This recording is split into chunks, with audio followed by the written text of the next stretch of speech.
want to introduce the concept of the exponent. And so if I write something like this, a to the n power, the n is the exponent, and the a is called my base. So this is base a to the n power, all right, and that's how it's read. Now what does this mean? So if I write a to the n, and in particular, if n is a natural number, a to the n means a times a times a, and so on, and for a total of n times. Okay, so for example of that, let's suppose I had something like 4 to the 6th. 4 to the 6th power, that's the basis for the exponent here is 6, which is a natural number. If you remember, natural numbers are just the numbers that we count with. This means 4 times 4, 6 times. Alright, so if you want to plug that into your calculator and check, you get 4,096. So even for the 6th power 4, you get something pretty big, right? So these exponents help us grow really fast because we're doing multiple iterations of multiplication in one step. Alright, but what if n's not a natural number? That would be an interesting question. And typically when you write a to the n, this is what people have in mind. This is how they think of it. But what if it's, for example, an integer? So if n is an integer, we're going to have to think about exponents in a different way. Let me first introduce some properties with some examples along with those, and hopefully this will make a little bit more sense.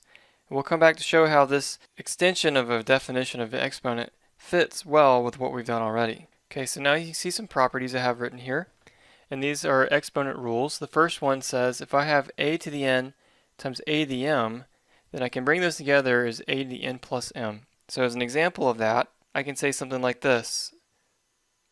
4 squared times 4 to the negative 1 power means that I can add those exponents and end up with 4 to the first power, which means 4 times itself one time, which gives me 4.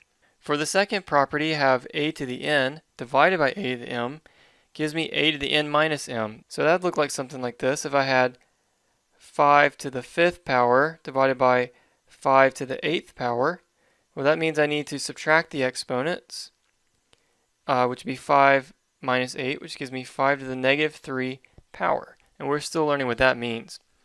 Alright, so for rule number 3, we'll actually deal with this. If I have a to the negative n power, so if I have a negative exponent, that means I can take the reciprocal and have 1 over a to the n. Alright, so for example, let's look at that 5 to the negative 3 power.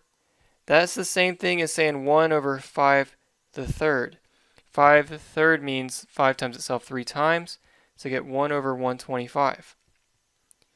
Alright, now if I have a to the n raised to the m power, so I have an exponent raised to an m power, then I multiply the exponents a to the nm power. Alright, so as an example of that, let's say we have 2 cubed raised to the 4th power. That means I need to multiply my exponents, and I get 2 to the 12th power there. Alright, now if I have two things multiplied together, ab raised to the n power, I can distribute that exponent to get a to the n, b to the n. So you'll see this very commonly in algebra with something like this. I might have 4x to the 3rd power. So that means that's the same thing as 4 cubed x cubed. And 4 cubed is 4 times 4 times 4, which gives me 64 x cubed. Alright, now I might also have something like this, a over b to the n power. Well, that distributes the same way. So as an example of that, we might have something like this. 11 over x to the 4th power. Well, that would be then 11 to the 4th over x to the 4th. And there we have it. Now what this does for me is, going back to the idea of if n is an integer, I can use these properties of exponents to make sense of something like a negative power. So again, if I had a to the negative n, that's 1 over a to the n. And this actually makes a lot of sense, and it introduces another one that we didn't list earlier, but a to the 0 is 1, as long as a is not 0. So a to any base raised to the 0 power is 1. And this makes total sense. For example, if I said a to the first times a to the negative first, remember by our properties that means I add the exponents. So a plus negative 1, that gives me a to the 0.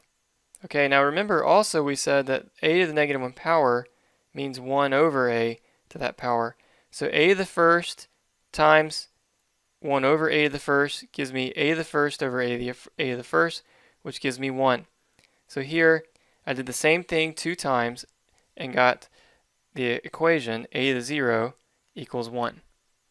So this makes total sense.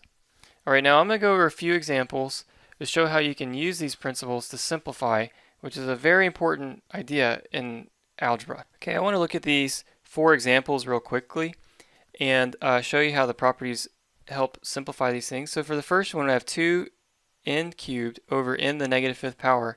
I can reduce this down because remember, anything in the denominator, remember, I'm using this fact that 1 over a to the n is the same as a to the negative n.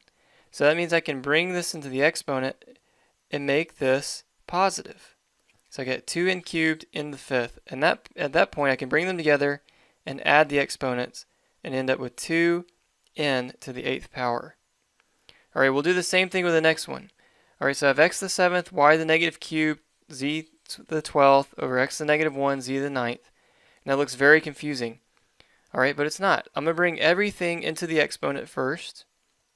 So I'm leaving the x to the 7th, y to the negative 3, z to the 12th power alone. And now bringing these two things into the numerator, I just make their powers negative what they were. So that's x to the 1st, z to the negative 9th. And now I add together the things that I need to. So I have x to the 7th and x to the 1st, gives me x to the 8th. I have y to the negative 3rd, and I have a z to the 12th plus a z to the negative 9th. You add those exponents together, so you get z cubed. Now if I wanted to reduce this a little bit more, meaning that I don't want to get I have the negative exponent, I bring that negative back down to the denominator, and I end up with a y cubed in the denominator. Alright, for part C, I have this expression 12x to the negative 6, y to the 4th, z cubed, all raised to the 0 power. Remember, anything to the 0 power is 1, so that's just 1. I don't really have to do anything. Alright, now lastly, let's look at D. And so I have 4a squared b to the negative 5th, all that raised to the negative 1 power, all that raised to the negative 3 power. Okay, so we can make this a little less complicated by remembering when I'm raising exponents, I can multiply the exponent. So the negative 1 times the negative 3 becomes a positive 3. And then remember that I can distribute that 3. So I have 4 cubed, a squared cubed, and b to the negative 5 cubed. And now remember, I do the same thing again with multiplication. So I have 4 cubed. I can think of that. Let's see. 4 times 4 times 4. 16 times 4, I get 64. So there's 64.